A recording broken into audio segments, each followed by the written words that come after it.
The auction hall smelled like oil and disappointment. Captain Mara Chen stood at the back of the crowd, her hands shoved deep in her jacket pockets. Around her, wealthy aliens whispered and pointed at the ships on display. Each vessel gleamed under the bright lights of Station Kepler 442's main auction floor. Mara had exactly 127 credits to her name. It wasn't enough to buy anything worth flying. "Next item," the auctioneer announced. He was a Talshi, tall and blue with 4 arms. His voice echoed through the hall. "Lot number 47, Earth Combat Frigate, Indomitable Class, year 2247, pre-contact era." The crowd went silent. Then someone laughed. Mara looked up at the holographic display. Her breath caught in her throat. The ship was a disaster. Rust covered its hull like a disease. Panels hung loose. Wires dangled from open compartments, and one of the engine pods was completely missing. The viewing screen showed the interior, torn seats, broken consoles, and walls stained with age. "This piece of human junk has been sitting in our salvage yard for 15 years, the auctioneer continued. "Systems are 90% non-functional. No modern tech compatibility. We're selling it for parts only." "Parts?" someone shouted from the crowd. "What parts? It's garbage!" More laughter rippled through the hall. Mara stepped forward, her heart pounding. She had studied Earth's old combat ships in school. She knew their history. The Indomitable class frigates were legends, ships that had protected Earth during the dark years before humans met other species. "Starting bid is 5 credits, the auctioneer said with a bored tone. "Do I hear 5 credits?" Silence. "Anyone? 5 credits for the entire ship?" A Vrin merchant near the front turned to his companion. "I wouldn't take it for free. Imagine the docking fees just to keep that rust bucket in space." "It would cost more to scrap than it's worth," his friend agreed. Mara raised her hand. 5 credits. Every head in the auction hall turned to stare at her. A human woman, young, wearing a worn flight jacket and boots held together with repair tape. The auctioneer blinked all 3 of his eyes. "We have 5 credits from the human in the back. Do I hear 6? Silence. 5 credits going once. A Vrin in expensive robes leaned over to his neighbor and whispered loudly, "Humans and their junk. They can't let go of the past." 5 credits going twice. Mara felt sweat on her palms. This was insane. She was betting everything on a ship that might not even start, but something inside her chest pulled tight when she looked at that broken vessel.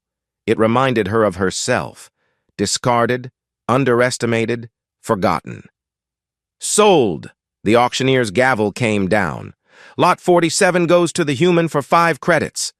The crowd burst into laughter and conversation. Mara heard the words clearly. Fool. Waste of money. Stupid human. She didn't care. She walked up to the payment terminal, her hands shaking slightly as she transferred the credits. 5 credits. She had 122 left for food, fuel, and everything else. The station administrator approached her as she collected her ownership documents. He was an older Talshi with gray streaks in his blue skin. "Miss Chen," he said, reading her name from the data pad. "You understand you have 30 days to move that vessel off our station?" "I understand. And you know if you can't move it, we'll scrap it for materials? You'll get nothing back." "I know." He shook his head slowly. Humans, always so stubborn. But there was something almost like respect in his voice. "Good luck, Captain." Mara took the documents and headed for the docking bay. Her personal AI assistant, Newton, activated in her earcom. "Captain," Newton said in his calm digital voice, "I must express concern about this purchase." "Not now, Newton." "Preliminary scans show 73% of systems are non-functional. The hull has 17 critical breaches. I said not now." She reached docking bay 7 Delta. The massive door slid open with a groan. Inside, surrounded by empty space, sat the Indomitable. Up close, it looked even worse than the hologram. The ship was about 70 meters long, shaped like an arrowhead with wings. Once it had been white and blue, Earth's colors. Now it was brown with rust and black with scorch marks. The name Indomitable was barely visible on the side, letters faded and scratched. Mara walked slowly around it.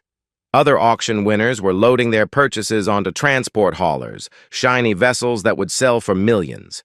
Nobody even looked at her ship. She found the entry ramp. It hung at an angle, one hydraulic broken. She climbed carefully, the metal creaking under her boots. Inside, the air was stale and cold. Emergency lights flickered weakly, giving everything a ghostly glow. The corridor was narrow, built for human-sized crew members. After years on stations designed for species twice her size, it felt oddly comfortable. "Hello," Mara whispered to the empty ship. Her voice echoed. "I'm Mara. I'm your new captain." Silence answered her. She made her way to the bridge. The command chair was torn, stuffing coming out. Control panels were dark and cracked. The main view screen was shattered. But when Mara sat in that chair, something clicked into place. It fit her perfectly, like it had been waiting. She placed her hand on the main console. Under layers of dust, she felt buttons and switches, analog controls, the kind modern ships didn't use anymore. Everything now was touch screens and holograms. This ship was from a different time. "Newton," she said quietly, "run a deep diagnostic. I want to know everything about this ship." "Captain, it will take hours to—" "Then start now." As Newton began his scans, Mara leaned back in the chair and looked at the broken bridge around her. Everyone thought she was crazy. Maybe she was. She had 30 days to get this ship flying or lose everything, but as she sat there in the darkness, listening to the ship creak and settle, Mara smiled. "Let's see what you've really got," she whispered. Mara had been working for 3 days straight. Her hands were black with grease. Her back ached from crawling through narrow maintenance tunnels. She had slept maybe 6 hours total, taking short naps in the captain's chair when exhaustion forced her to stop, but she was making progress. "Newton, status report," she called out. Her voice echoed in the engine room. "Main power core is stable at 42% capacity," the AI responded. "Life support systems are now functional in 70% of the ship. Hull breach repairs are holding." Mara wiped sweat from her forehead, leaving a black smear. "That's better than yesterday." She stood in front of the main engine assembly. It was massive, taking up 3 levels of the ship's core. And it was strange. Very strange. Modern ships had clean, simple engines. Everything was digital, controlled by AI systems. You pressed a button and the ship went fast. Easy. This engine was different. It had digital components, yes, but it also had hundreds of analog systems, physical switches, mechanical relays, cable connections instead of wireless links, parts that needed to be manually adjusted. "Newton, why would they build it this way?" Mara asked. "This design is so complicated." "Records indicate the Indomitable class was experimental," Newton replied. "Built during the pre-contact wars when Earth had no knowledge of alien technology. The hybrid system was designed for maximum adaptability." "Adaptability to what?" "Unknown. The files are incomplete." Mara ran her hand along a coolant pipe. It hummed slightly under her touch. Something about this engine felt alive, like it was breathing. She climbed down a ladder to the lower engineering deck. This area was in worse shape, panels blown open, wires hanging loose. She started organizing the mess, sorting through damaged components. That's when she found it. Behind a false panel, hidden in the wall, was a small compartment. Inside were 3 data cards, old Earth technology, the kind that needed physical readers. Mara's heart raced. "Newton, I found something." She took the cards and ran back to the bridge. It took her 20 minutes to find a compatible reader in the ship's emergency equipment locker. When she plugged in the first card, a hologram flickered to life. A man appeared. He wore an Earth military uniform, old style. His face was tired and his hair was gray. "This is Captain James Rodriguez of the ESS Indomitable," the hologram said. "Final log entry, stardate 2247.912. Mara leaned forward, barely breathing. "Our mission was classified," Rodriguez continued. "We were testing a new propulsion system, the adaptive resonance drive. The theory was simple. Instead of fighting against the universe, we would harmonize with it." The hologram showed diagrams of the engine Mara had just been studying. "The drive can read and match any energy signature it encounters," Rodriguez explained. "Gravitational fields, radiation patterns, even artificial systems. It learns, it adapts, it resonates." Mara's eyes went wide. "Newton, are you seeing this?" "Yes, Captain, this is extraordinary." The hologram of Rodriguez looked tired. "We succeeded beyond our expectations.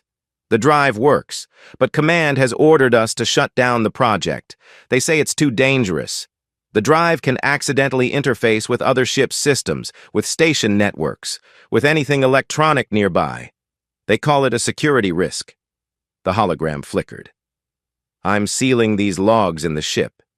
Maybe someday someone will understand what we built here. Maybe someday when humanity is ready, they'll finish what we started." The recording ended. Mara sat in silence for a long moment. Then she jumped out of her chair and ran back to the engine room. She looked at the system with new eyes now. This wasn't just an old engine. This was revolutionary technology. "Newton, can we power up the resonance drive?" "Captain, I must advise caution. If the logs are accurate, the drive could interact unpredictably with station systems." "Can we or can't we?"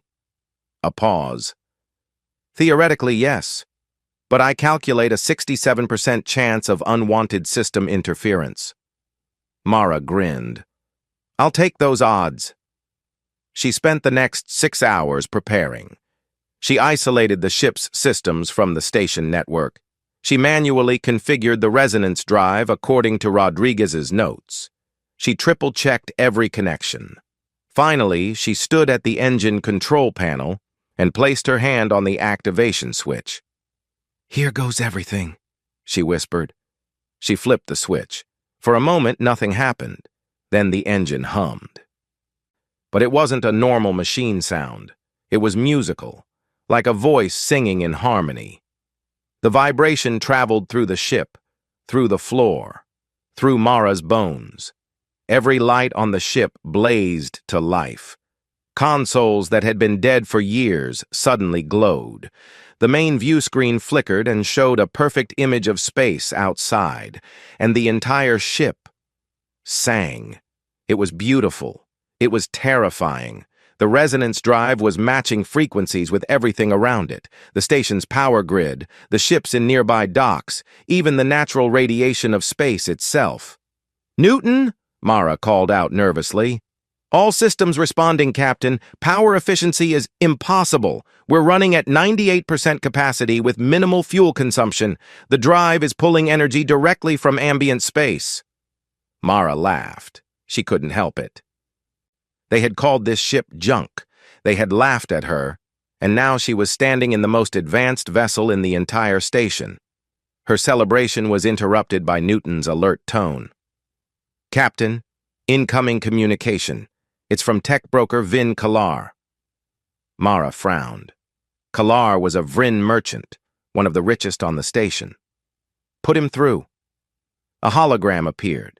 The Vrin was tall and elegant with silver skin and expensive robes. "Captain Chen," he said smoothly, "I've been monitoring power fluctuations from your dock. Very interesting energy signatures. I'd like to make you an offer for your ship. 50,000 credits. More than fair for a vessel you paid 5 credits for." "Not for sale," Mara said immediately. 75,000. Final offer. Think about it, human. That's enough to buy a modern ship and retire comfortably." "I said no." The Vrin's expression hardened. "You're making a mistake." The communication cut off. Newton spoke quietly. Captain, we're receiving a distress signal. From where? 3 light years away. A colony transport ship, the New Hope, is stranded. Engine failure. They have 847 people aboard. Life support failing. Mara pulled up the details. How long until other rescue ships reach them? 2 weeks minimum. The colonists will run out of breathable air in 6 days. Mara looked at her ship's systems, at the resonance drive still humming beautifully. She made a decision. Newton, calculate a jump route to their location. Captain, no ship on this station can reach them in time with conventional drives. It's impossible. Mara smiled. Good thing we don't have a conventional drive anymore.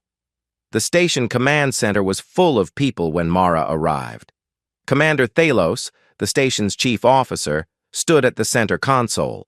He was a massive Kryn, nearly 3 meters tall, with gray skin like stone. Around him, various officials argued in different alien languages. Commander, Mara called out, I can reach the New Hope in time. The room went silent. Everyone turned to stare at her.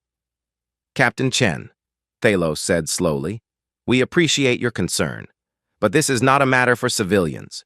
The nearest rescue ship will arrive in 14 days. The colonists will be dead in 6 days, Mara said firmly. My ship can get there in 4 days. A Talshi officer laughed. Your ship? The rust bucket from the auction? It can barely hold atmosphere. The Indomitable has a special drive system, Mara explained. It can travel faster than any ship on this station. Commander Thalos looked at her with something like pity. Miss Chen, I understand you want to help, but you bought a 200-year-old wreck. It's capable of more than you know, Mara interrupted. Let me try. What do we have to lose? 847 lives, a human officer said quietly. If you fail, those people will die knowing rescue was delayed because of you. The words hit hard. Mara felt her confidence waver, but then she thought about Captain Rodriguez, about his sealed logs, about technology humanity had created and then abandoned because it was too advanced, too different. I won't fail, she said. Thalos shook his head. I cannot authorize this. You don't have clearance for emergency rescue operations. Your ship hasn't passed safety inspections, and frankly, attempting this rescue mission would be suicide. Then I'll go unauthorized, Mara said. She turned and walked toward the door. Captain Chen, Thalos called after her. If you launch without permission, you'll be banned from this station permanently. Mara didn't stop walking. Then I guess I better succeed. 2 hours later, the Indomitable detached from its dock. Mara sat in the captain's chair, her hands moving across the controls. The bridge was alive now, every screen glowing, every system responding to her commands. Station control is hailing us, Newton reported. They're ordering us to return to dock immediately. Ignore them, Mara said. Plot the fastest course to the New Hope's coordinates. Course plotted. Captain, I must warn you, we're pushing the resonance drive beyond tested limits. The probability of system failure is... I know the risks, Newton. Execute the jump. The ship's engines sang. That strange musical hum filled every corridor, every room. Space outside the view screen began to shimmer and bend. Then they jumped. The first day was smooth. Mara monitored every system, making small adjustments to keep the resonance drive balanced. The ship was moving incredibly fast, faster than should be possible. The drive was harmonizing with space itself, finding currents and patterns that normal engines couldn't detect. On the second day, problems started. Captain, coolant system is overheating in Section 3, Newton reported. Mara ran through the corridors. The ship wasn't built for one person to operate. She needed to be engineer, navigator, and captain all at once.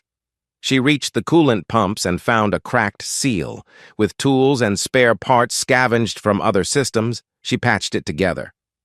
Coolant stable, Newton confirmed.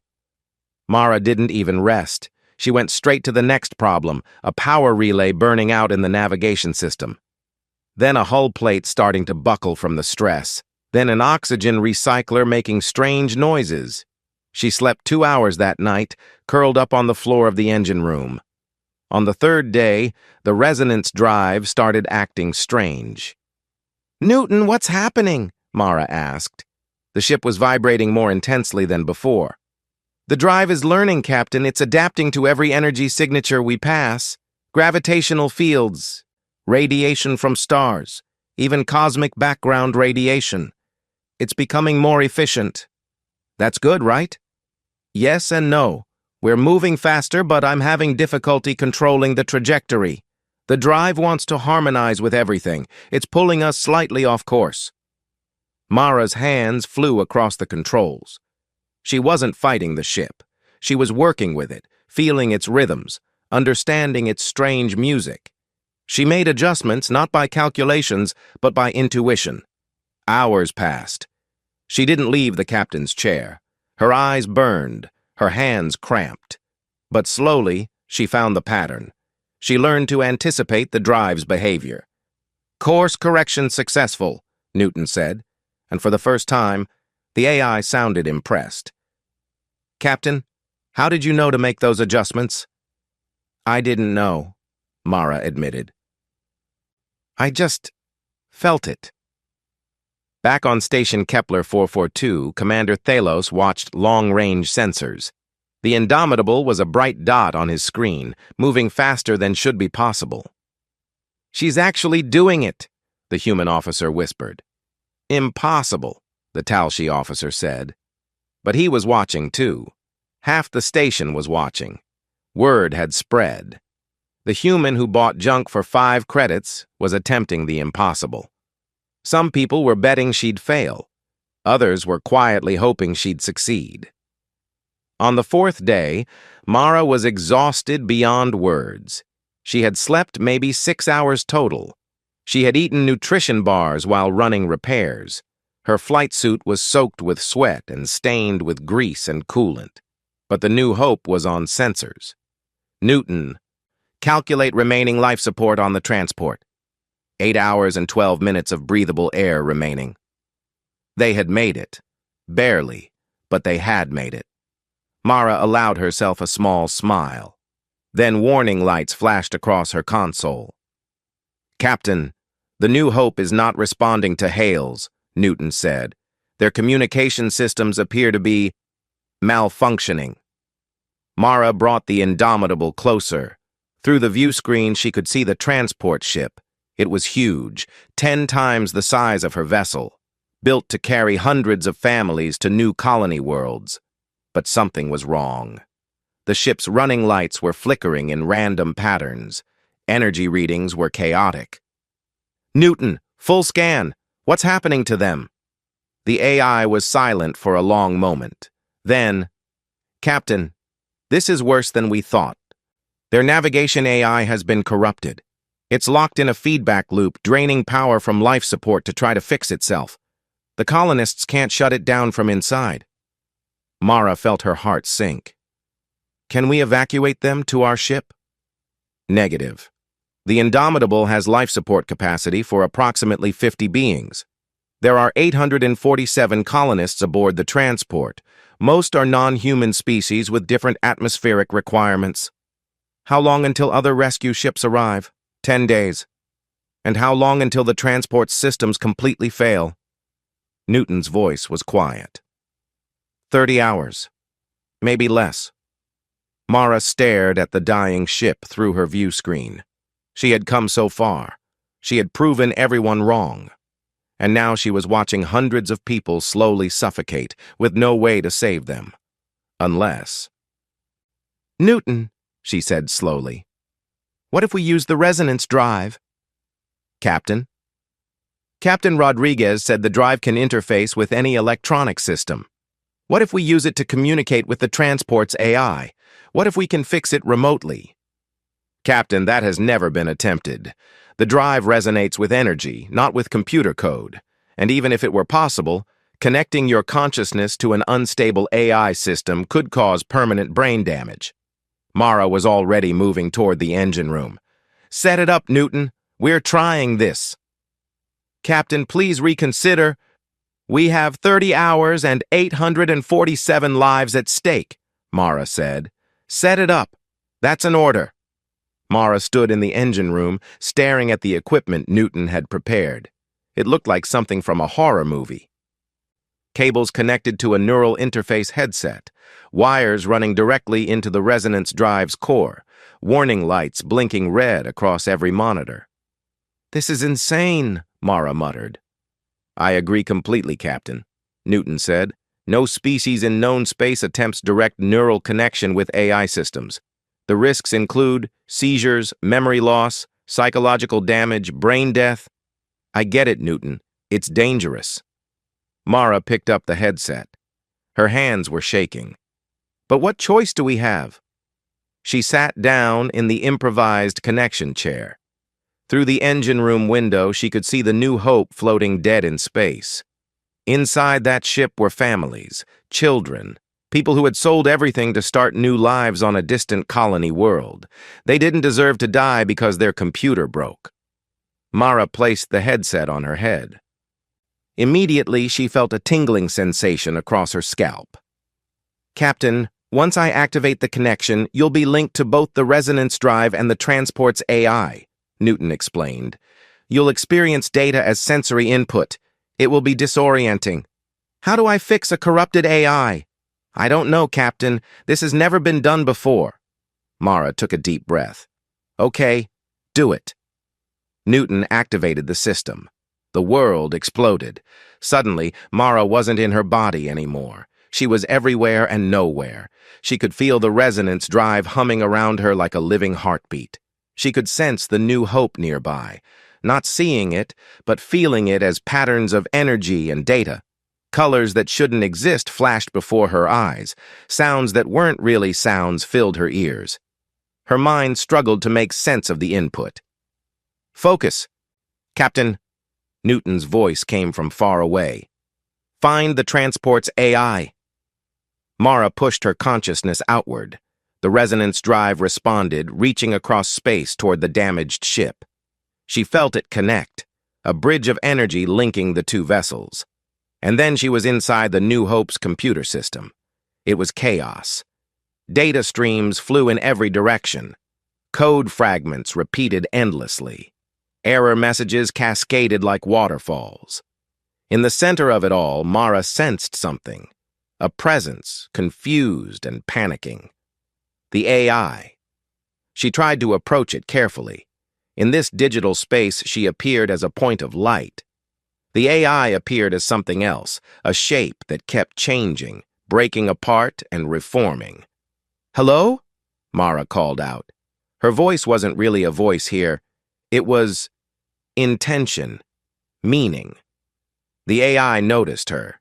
Immediately, it lashed out with a wave of corrupted data. Mara felt pain spike through her head. "Captain, your neural activity is spiking," Newton warned. "You need to disconnect." "Not yet," Mara gasped. She pushed forward through the pain. "I'm here to help," she told the AI. Another attack, more pain. But this time Mara felt something beneath the chaos. The AI wasn't trying to hurt her. It was defending itself. It was afraid. "You're scared," Mara said softly. The attacks stopped. The churning data slowed for just a moment. "You're trapped in a loop," Mara continued. "You're trying to fix yourself, but you can't. And the more you try, the more damage you cause."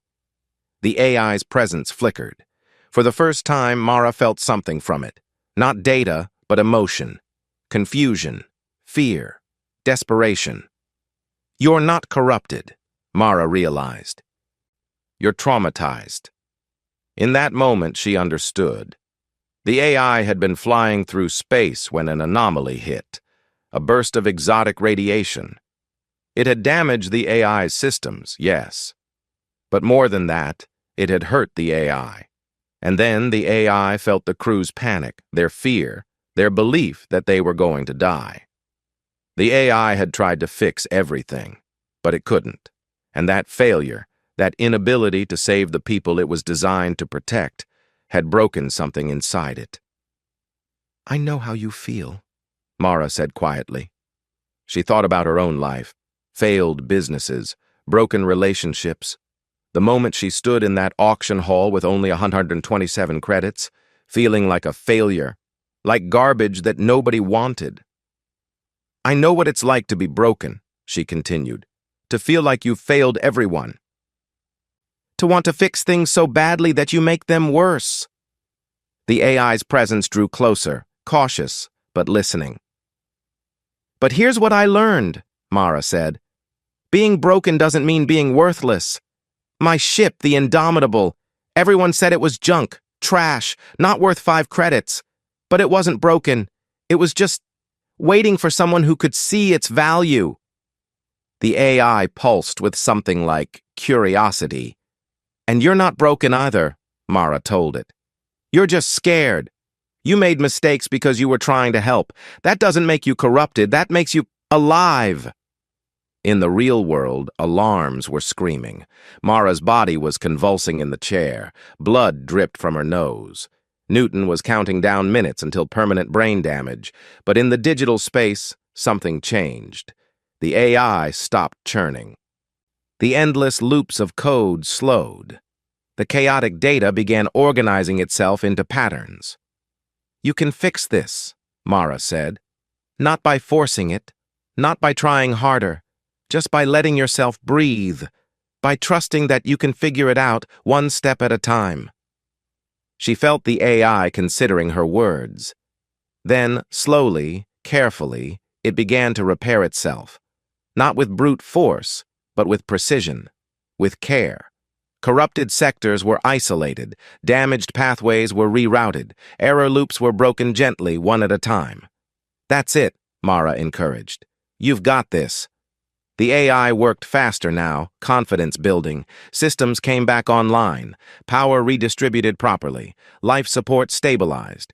In the transport's corridors, colonists who had been preparing to die suddenly felt fresh air flowing again. Lights came on. Children stopped crying.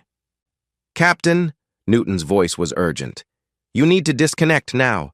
Brain activity is entering dangerous levels." "Just a little longer," Mara whispered. The AI was almost finished.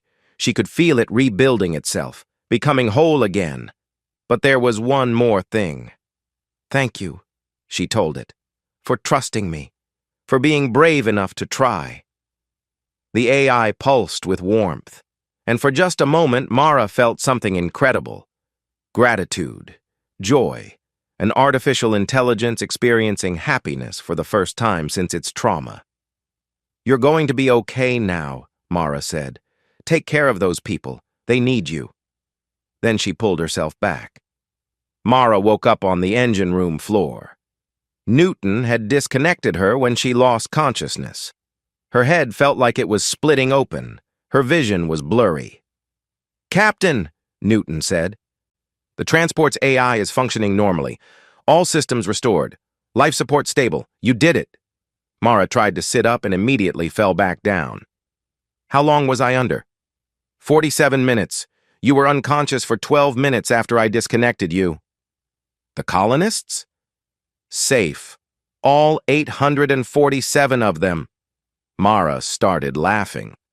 It hurt her head, but she couldn't stop. She had done it. She had saved them all using nothing but empathy and stubbornness. Very human qualities. "Captain, multiple ships are arriving," Newton reported. "The Galactic Rescue Fleet is here." Mara managed to stand up, holding on to the wall for support. She stumbled to the bridge and looked at the view screen. 5 massive rescue ships had arrived.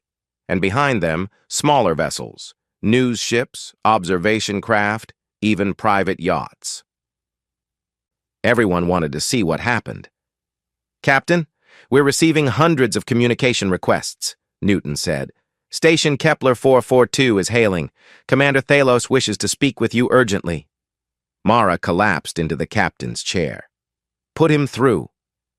The commander's hologram appeared. His stone-like face showed no emotion, but his voice was different, softer. "Captain Chen," he said, "you saved 847 lives today. Against all odds, against all logic." He paused. "You have my deepest respect." Before Mara could respond, another communication came through. Tech broker Vin Kalar appeared, his silver face gleaming. "Captain Chen, I'm prepared to offer 5 million credits for your vessel," he said quickly. "Final offer.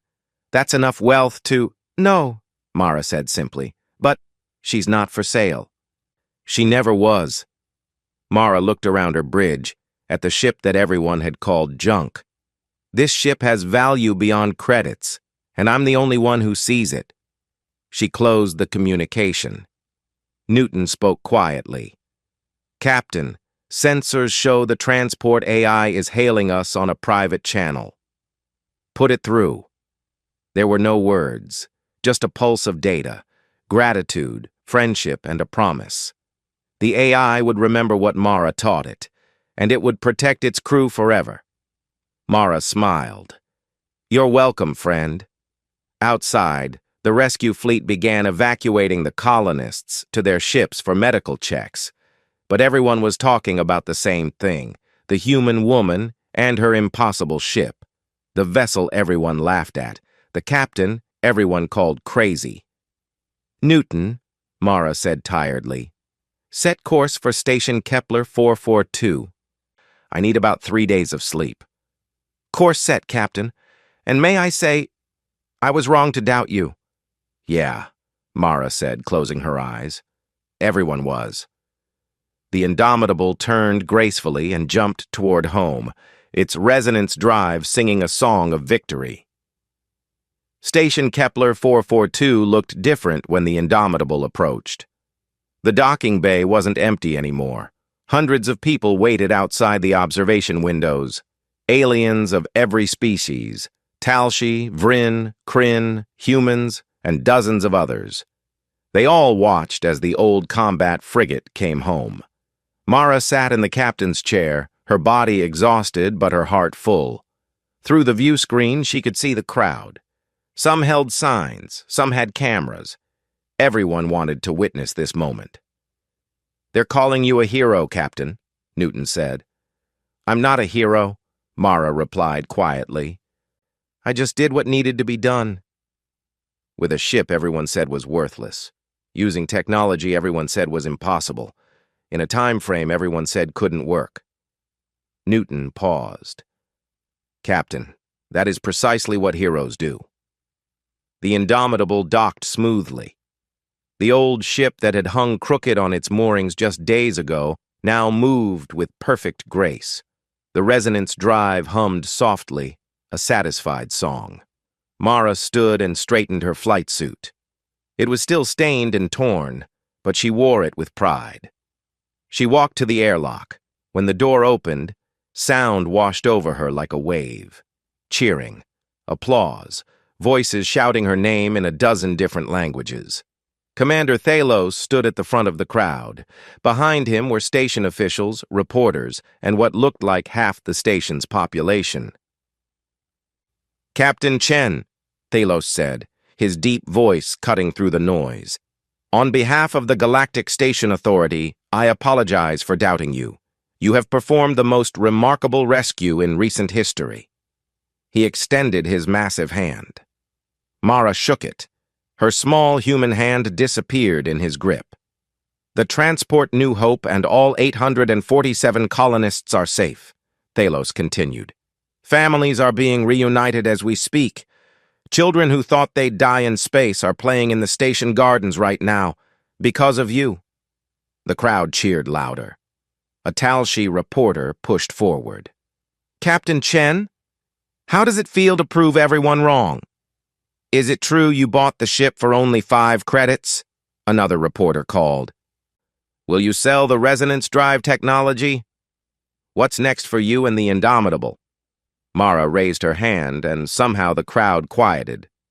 "I didn't do this alone," she said. "This ship, everyone called it junk, garbage, not worth saving." But the Indomitable had value the whole time. Someone just needed to see it. She placed her hand on the ship's hull, feeling it hum beneath her palm. My species, humans, we have a strange habit. We see potential in things others have given up on. A broken ship, a corrupted AI, a lost cause. She smiled. Maybe that's our real strength, not weapons or speed or size, just stubbornness, and the refusal to accept that anything is truly worthless. The crowd was silent now, listening. This ship saved those people, Mara continued. Not me. I just gave it a chance. A young human girl in the crowd called out, "You're my hero, Captain Chen." Mara felt tears sting her eyes. She blinked them away and smiled. Then remember this, when everyone tells you something is impossible, when they laugh at your dreams, when they say you're wasting your time, maybe they're wrong. Maybe you just see something they can't. The crowd erupted in applause again. Later that day, Mara sat in Commander Thalos's office. "The Galactic Council wants to meet with you," he said, sliding a datapad across his desk. "They want to study the resonance drive. They're offering research grants, university positions. You could name your price." Mara looked at the numbers on the pad. More credits than she'd ever imagined. "And there's this," Thalos continued. He pulled up another document. "Tech broker Kalar has increased his offer to 5 million credits for the ship itself." 5 million credits. Mara could retire, buy a luxury apartment, never work again. She pushed the datapad back. "No.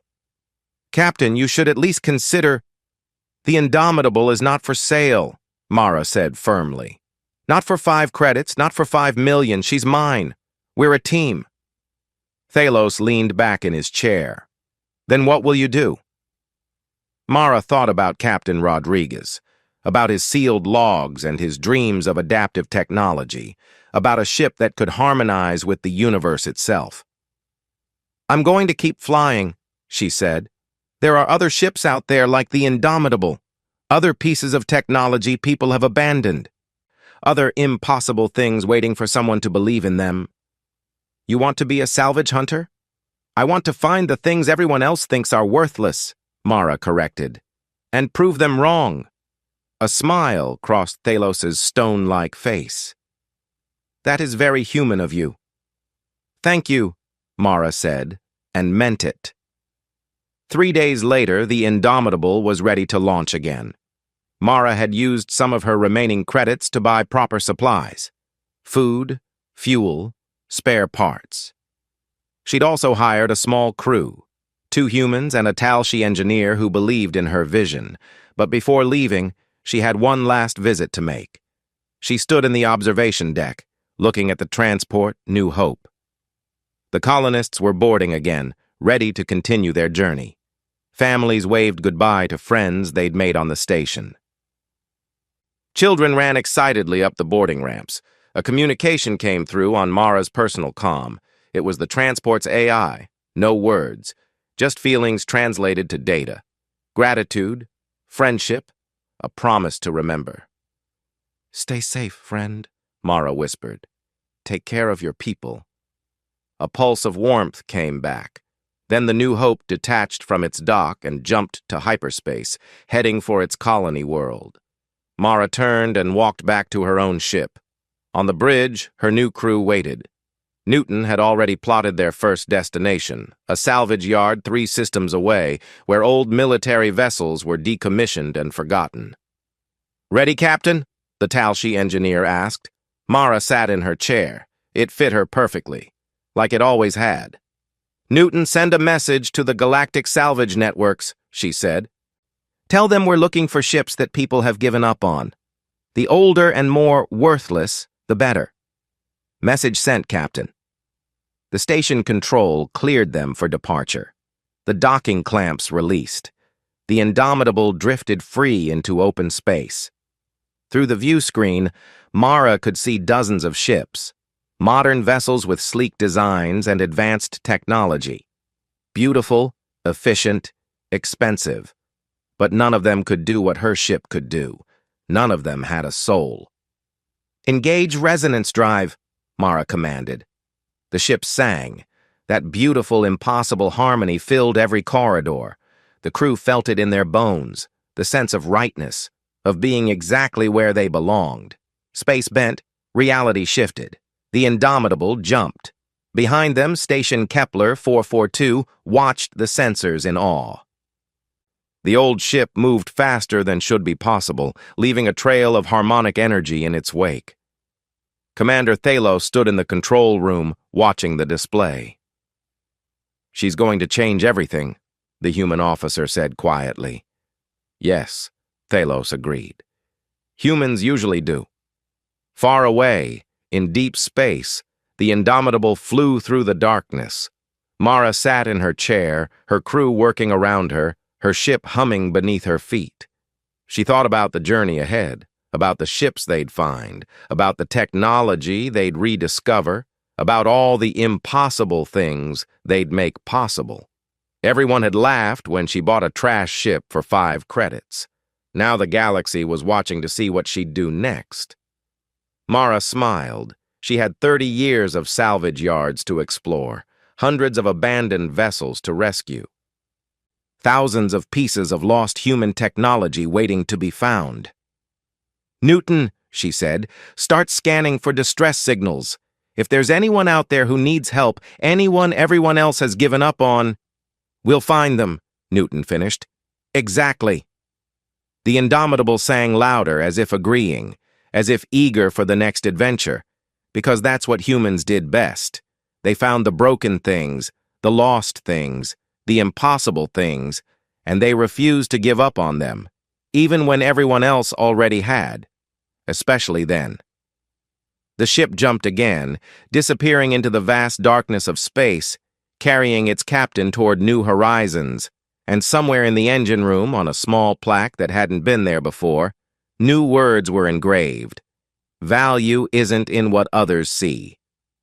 It's in what you refuse to stop believing." Captain Mara Chen. The Indomitable flew on, proof that 5 credits could buy a miracle. If you were brave enough to believe in it,